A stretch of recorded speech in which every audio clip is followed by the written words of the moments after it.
In December of 2004, I was a freshman at Auburn University and got stopped at a Crystal right there on the main stretch. I was arrested and booked for DUI that night. Of course, I cleaned up for a little bit, but I was hooked.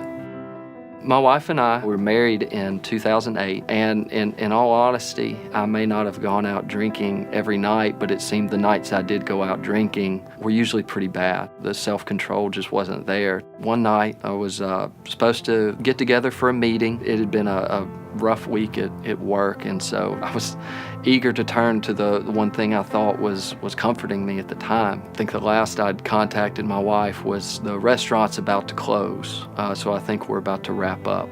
I honestly don't remember much after that.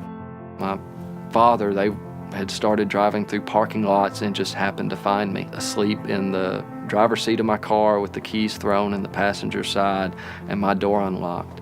I look at my phone and there's probably 20 or 30 text messages. I've got 50 missed calls from my wife and 3 voicemails, most of which are her in tears, just asking where I am and that I need to call her back.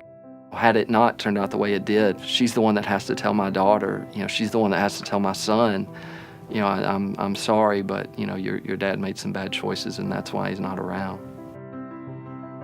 Devin and Brittany McAnally had been pushing us for years, really, to come to Highlands to check it out. They'd been coming. They really liked it. We get there, everybody's smiling. It was at the movie, so we got Cokes and popcorn. I was like, well, this is new for church. This is okay.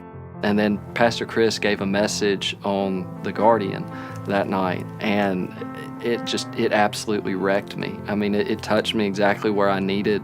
When I was in that moment, we kept on going. We finished out the At the Movie series, completed the growth track. All the while, I was still struggling at home with the alcoholism. That whole week leading up to the 21 days starting, I got just attacked at night with the alcoholism. And I just remember thinking, God, there's got to be more than this. This I know this isn't what you want for me. This isn't what I want for myself. I was like, I can't do it anymore. So started praying, and he spoke to me and he said, I'll take this from you, but I want you to give me more. Throughout the 21 days, I learned it wasn't about so much what I was giving up. It was that I was having to depend on him completely for everything. For, if I felt hungry, I had to depend on him to make it go away. If I felt weak, I had to call on him for strength. He met every need and exceeded it abundantly. I've just finished my first calendar year without any liquor, any tobacco, just being able to say no to my flesh and what it was telling me I wanted. It all started at the 21 days of prayer and fasting in 2014. I thank God every day, just the change that he brought about in my life personally, picking me off of the floor, standing me back up and dusting us off and just bringing my family to the place we are now. And the best part is he's not done yet.